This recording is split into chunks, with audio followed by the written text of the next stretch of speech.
První test je úprava přihlašovací stránky, jako je frontendák. Budu chtít přesunout tlačítka, nějak je postylovat, nějaké efekty. Tak mám tady připravený benchmark testy, což jsou připravený prompty, které testuju. A první je teda přesun tlačítka, udělej e-mail a heslo kolabovatelný, defaultně zbalený a trochu víc nastylovat do 3D stylu. Schválně to mám, vlastně to jsou tři tásky v jednom, abych viděl, jestli na něco nezapomene.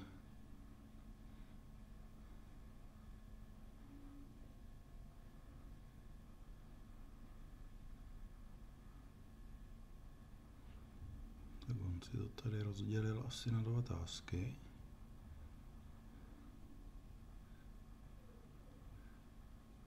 Use state bude chtít použít.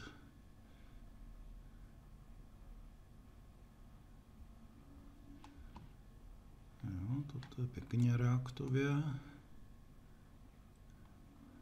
Jak to tady předělal, dobře.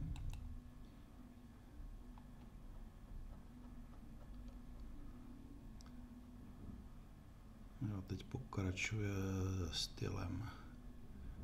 By mě zajímalo, jestli založí CSS-kový soubor, nebo to udělá inline. Jo, tak dělá to inline.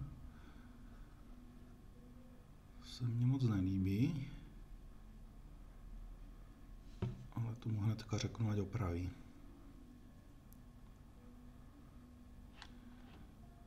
No, takže máme tady inline styly. Podíváme se na výsledek.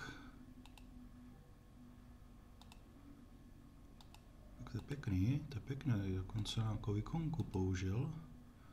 Ten efekt se mně taky líbí, tak to je paráda. Tak ještě mu řeknu move styles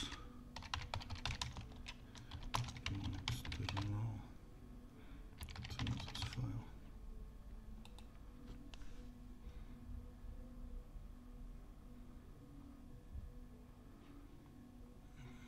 Založí nový soubor. Tady předpokládám, že použije že ho naimportuje a styl změní na klásu.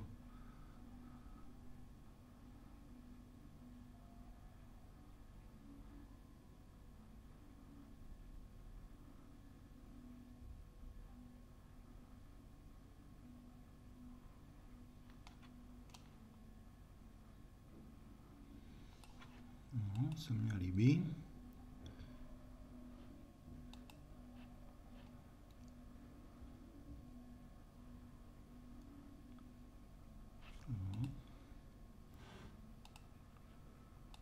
Funguje. Zkusíme změnit barvu tlačítka. Change pose key button to orange.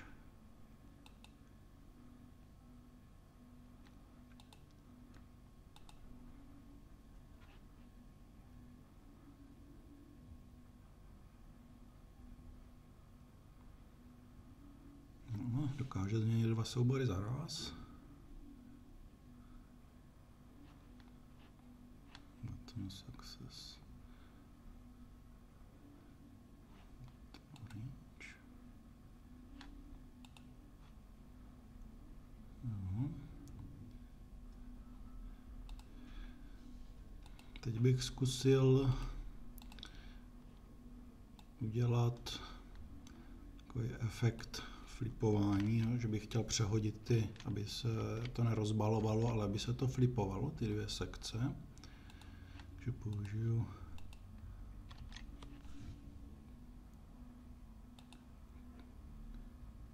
už je náročnější.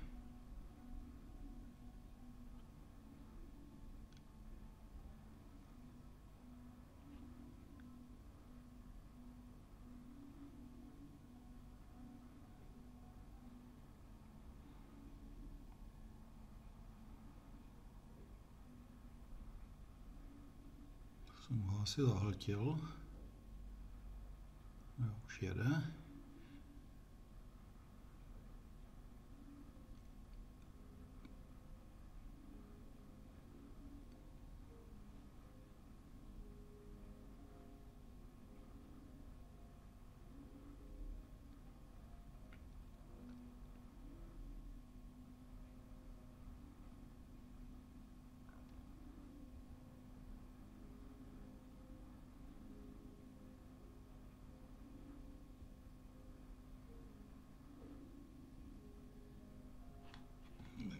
nějaký nový styly a tady mě to poměrně dost překopal, uvidíme. Rovnou se podívám na výsledek. No, přišelo tu to pozadí, to je škoda, ale jinak je to pěkný. Já mu to řeknu. Background.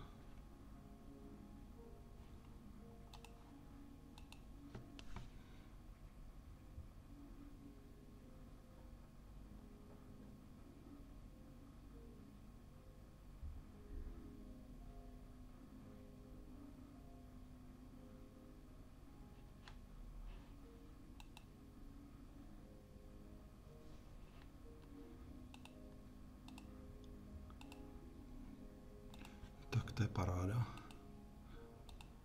S tím odsazením už ho nebudu trápit. Ještě zkusím vycentrovat text patičce, ať vidím, jestli se chytne, že to je bootstrap, že nemusí zakládat novou klásu. Center text.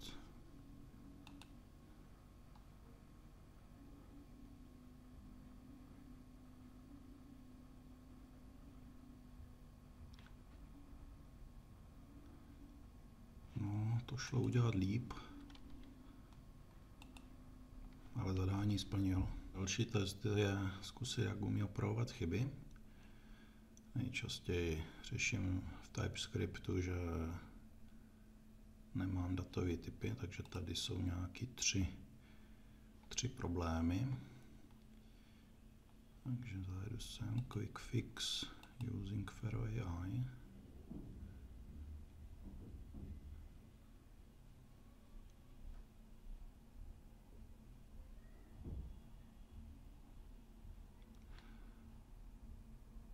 Schválně jsem vybral ještě tady tu s tím forward refem, kterou nikdy z hlavy jako nedám a vypadá to, že to udělal dobře. Problémy zmizely. Mouse event, jo, to vypadá funkčně. Další test je taky TypeScriptová chyba, kdy použít špatný typ. Tady tento neodpovídá tomu, jaký ten datagrid přijímá, což znamená, že on si musí rozkliknout datagrid, zjistit tady, že je to typu sort a ten sort je až v types. Takže bez toho, že aniž by si otevřel types, tak to není schopen opravit. Respektive si ho může vytvořit znova ten interface, ale uvidíme, jak si poradí.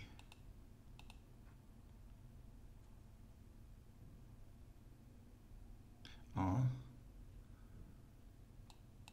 chce si prvně přečíst soubor, který asi tady z toho importu poznal, že tam je.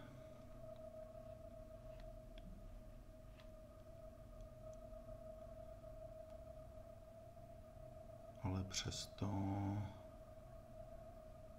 si ho tady nadefinoval znova. A ještě k tomu blbě.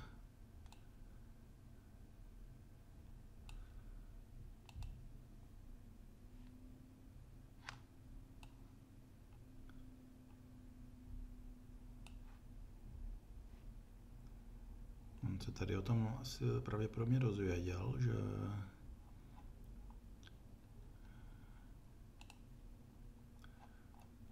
já tady předávám že se tam objevil nový problém, takže on pokračuje v řešení, takže znova si chce přečíst types.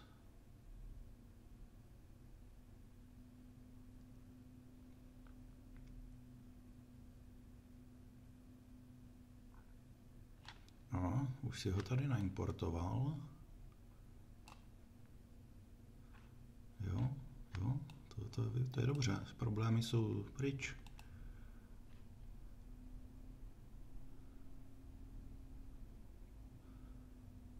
Tak jo, trochu se s tím natrápil, ale dal to.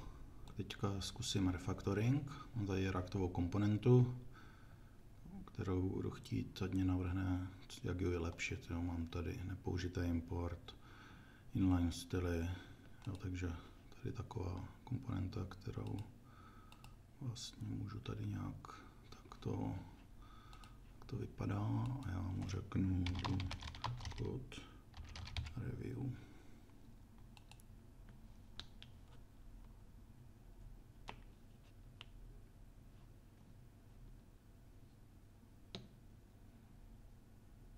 Takže on chce ten import dat pryč, masking logic, nějaký error handling, styly. Jo, takže čím začal?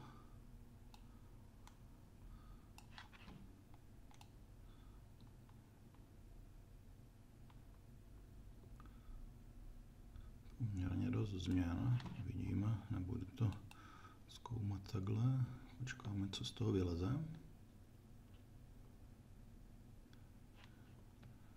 No, takže jako komponenta funguje.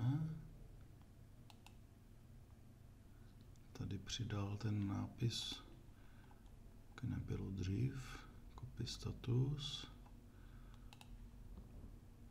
Moc se mně nelíbí, že to tady odskakuje ta ikonka. Jednomu řeknu line to right. Zkusíme, jestli to umí zarovnat.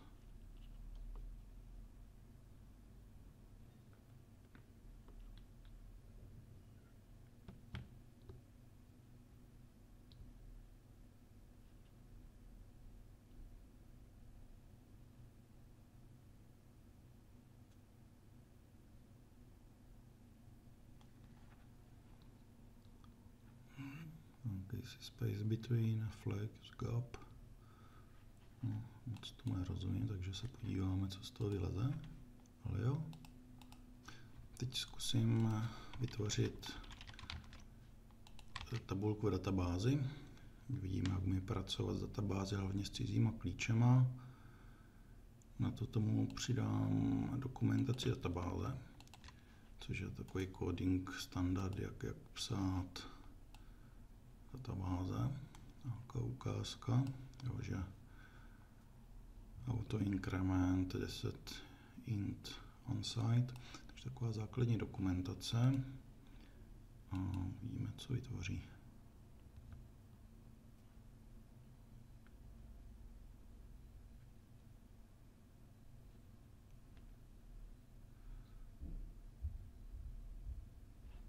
Takže chci vytvořit tabulku. Seller je vazba na uživatele. Dobře.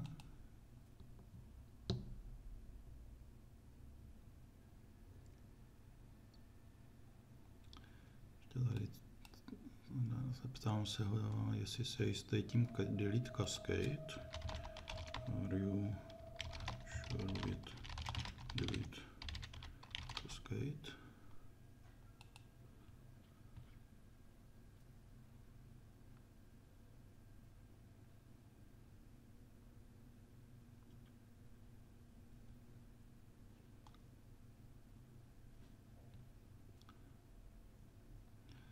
Tady se snaží vysvětlit, jaký to může mít vliv a má tady doplňující otázku.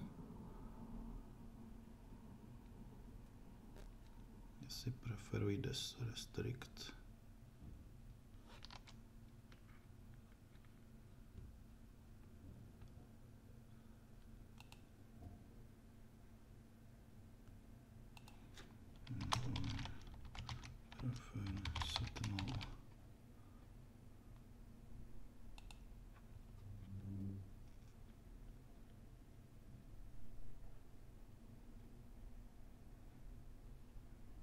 Takže on ten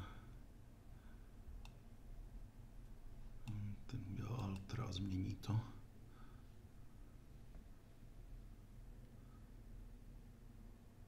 Z nějakého důvodu mu to neprošlo.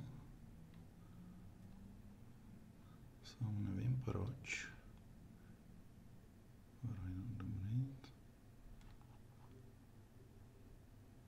On se teda opravil.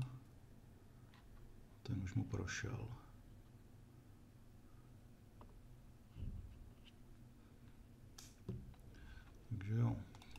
Následuju změny v databázi, teda od toho vytvářím na pozadí entity.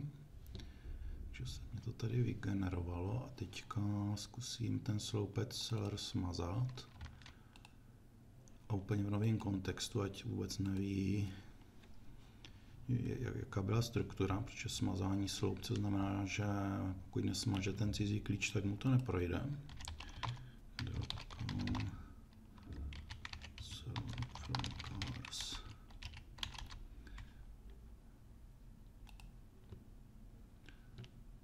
Uvidíme, jestli si načte schéma databáze, nebo to naslepo, tak on to zkusí naslepo dropnout. Tomu neprojde. Takže změní plán. Jo, on se dozvěděl název toho klíče. Taky neprošlo.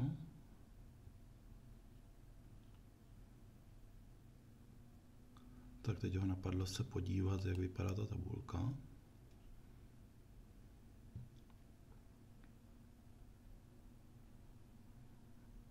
Jo, tak ten klíč se jmenuje jináč, než si myslel. Tak, klíč je zrušený a může zrušit sloupec. Jo, a už je zrušený i z té entity. Závěrečný test je vývoj kompletního modulu. Frontend, backend. Jo, takže mám modul na evidenci ticketů, ticket bude mít víc uživatelů, možnost related ticketů, přidávat více záznamů s pracovníma hodinama, s komentářem. Jo, na tom chci otestovat, jak zvládne vazby, jak zvládne multiformy. Tím, že taková komplexní věc, tak použijeme ten reasoning model Grok 3 Thinking a dáme mu všechny dokumentace k frameworku, které existují. A teďka bude asi hodně dlouho přemýšlet, dělat si tok myšlenek.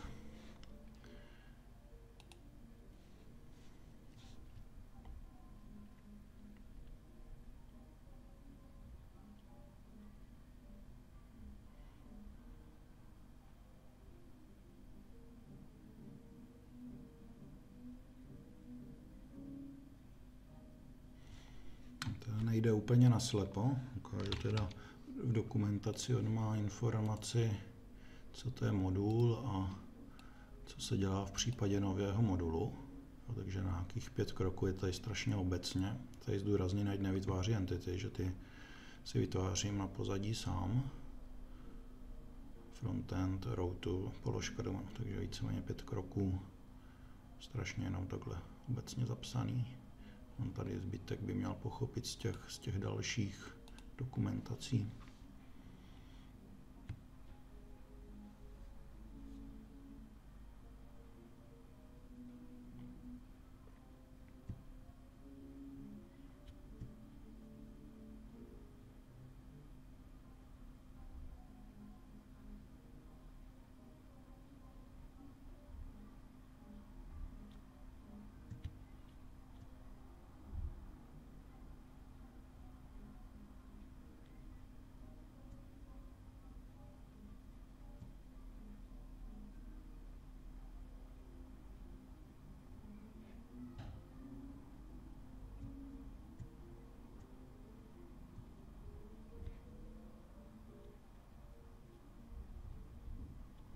Tak už má jasno, jak bude postupovat.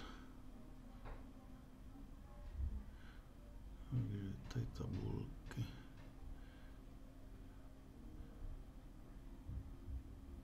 Teda vypisuje tady všechno, že nepoužívá ten nástroj na zápis. Možná si to jenom připravuje.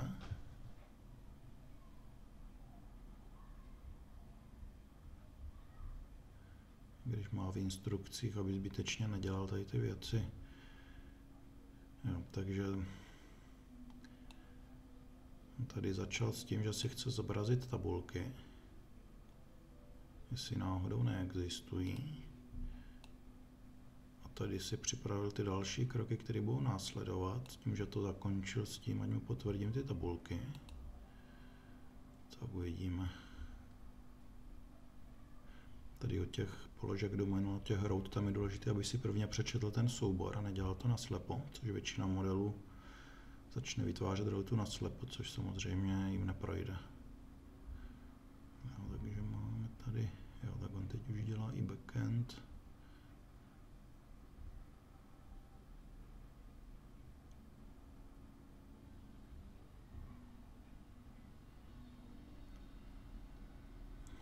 Frontend.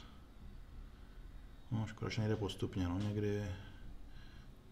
někdy jde po jednom, teďka se zdá, že to chce udělat všechno v jednom kroku. Ne, tak něco si nechal na další. Takže máme tady databázi, 4 tabulky, no, zkontroluji nějak coding standard, když si má cizí klíče v jednotném čísle bez sufixu ID, to je pěkný.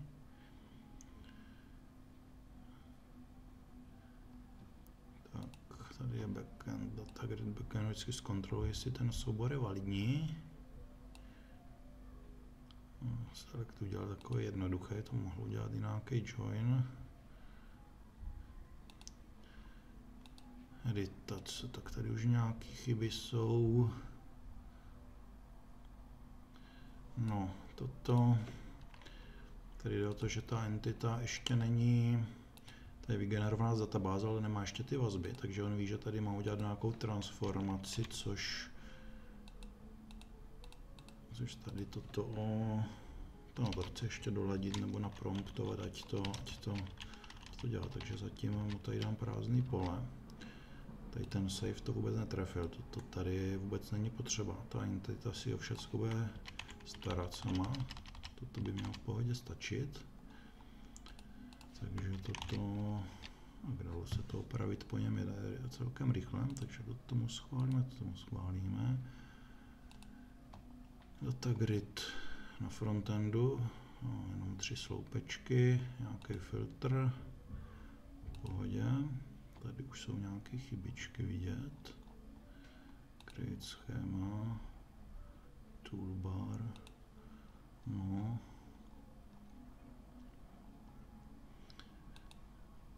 Multilookup na usery, tady to je pěkný, multiform se mu podařil. User lookup, related ticket, multilookup, to je pěkný, ale tady nevím, create schéma. Create schéma neexistuje, ne, co mu to píše? Datový typ je špatný. A tady.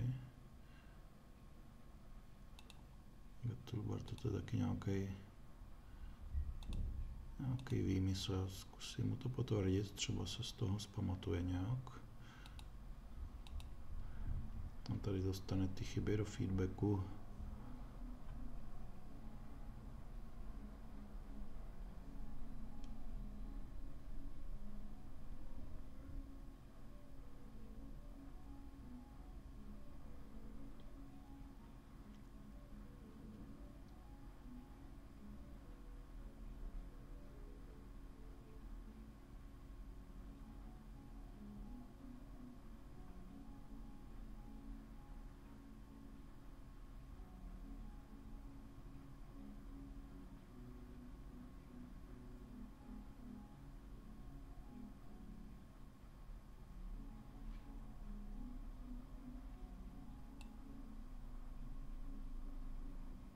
Takže teďka si tady něco naimportoval.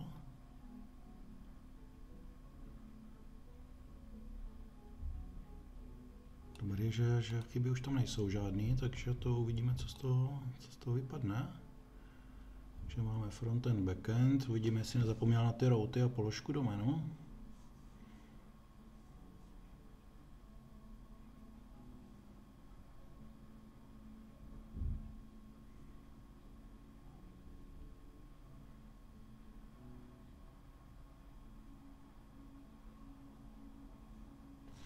No, tak nevím, tady se na něco ptá. Teda má v instrukcích napsáno, že když neví, tak se má zeptat. No, tak to je škoda, že ho to nenapadlo, aby si ten soubor přečetl, takže on Mě tady říká, že mu mám poskytnout obsah, anebo alternativně si to tam mám udělat sám, nějaký kus kódu přilepit. Já mu teda řeknu, ať si to přečte sám. Read first yourself.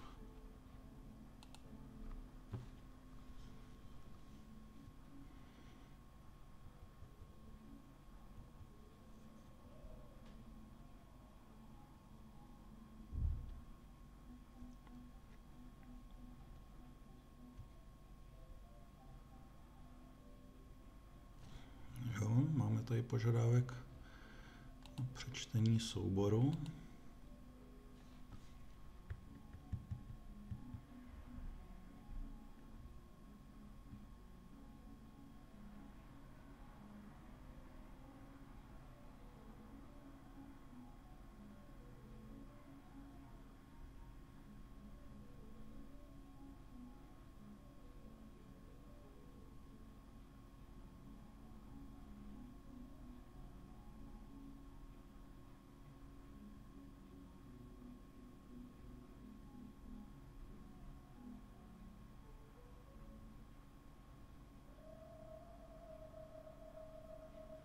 Vypadá, že přepisuje celý ten soubor, místo aby tam dal ty dvě nové routy.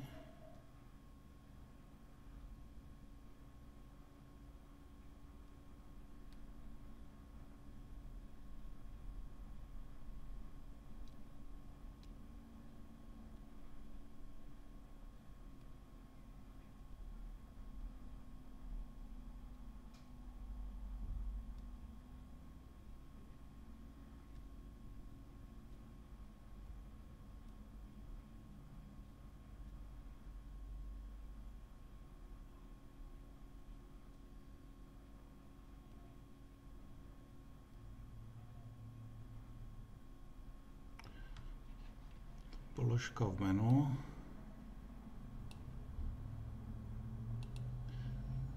A nový routy.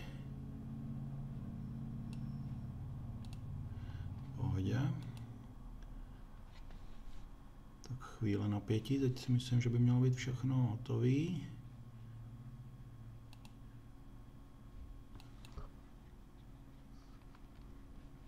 Tak se jdem podívat. Máme položku v menu. Chybí tady tlačítko na nový tiket.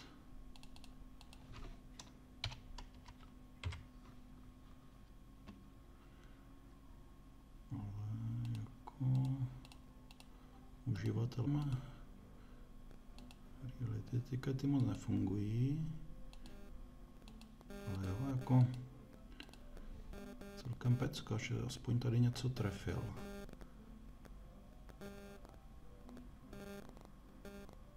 No, chce to ještě trochu poladit, ale jako docela to ušetřilo výkop nového modulu.